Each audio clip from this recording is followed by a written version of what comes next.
बिजली की चमक और गड़गड़ाहट के बीच गांव का पुराना मंदिर खंडहर बन चुका था।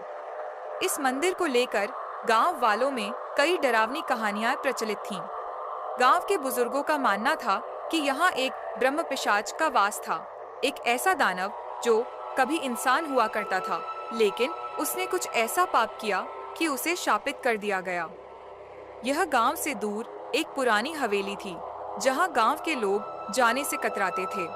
लेकिन चार दोस्त अमित, रोहित, नंदिनी और माया, जो अंधविश्वासों पर यकीन नहीं करते थे, इस भयानक हवेली के बारे में सुनकर रोमांचित थे। अमित, क्या तुम लोग तैयार हो?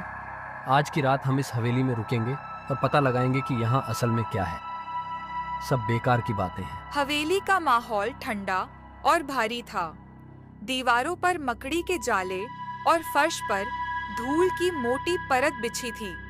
हवा में एक अजीब सी गंध थी, मानो सदियों से यहाँ कोई नहीं आया हो। माया, यहाँ कुछ तो गलत लग रहा है। ऐसा लग रहा है मानो कोई हमें देख रहा हो। अचानक एक पुराने दर्पण के पास से किसी की परछाई गुजरती है।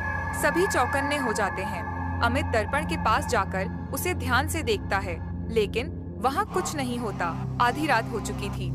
हवेली के चारों ओर अजीब सी आवाजें आने लगीं। एक दरवाजा अपने आप खुलता है और भीतर से ठंडी हवा का झोंका आता है।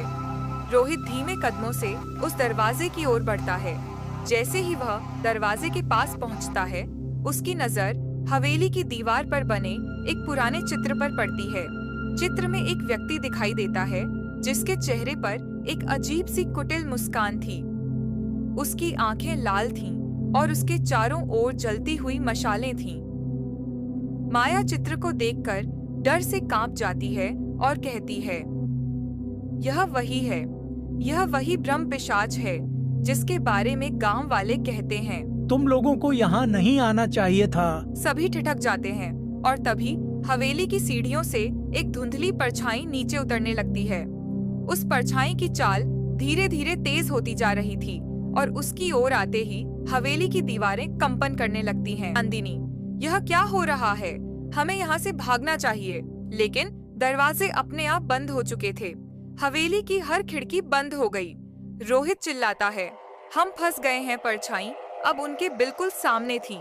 जैसे ही परछाई स्पष्ट होती है, अमित उसकी ओर देखता है और सहसा चौंक कर पीछे हटता है। वह परछाई कोई और नहीं बल्कि अमित की ही थी, लेकिन वह व्यक्ति जिंदा नहीं था। उसकी आंखों में लाल रोशनी थी और उसका चेहरा एक दानव की तरह विकृत था। अमित, ये मैं कैसे हो सकता हूँ? तभी एक जोरदार चीख सुनाई देती है और कमरे की सभी लाइटें बुझ जाती हैं। आखिरी दृश्य में एक भयानक साया हवा में उड़ता हुआ दिखाई देता है और तभी वीडियो समाप्त हो जाता है।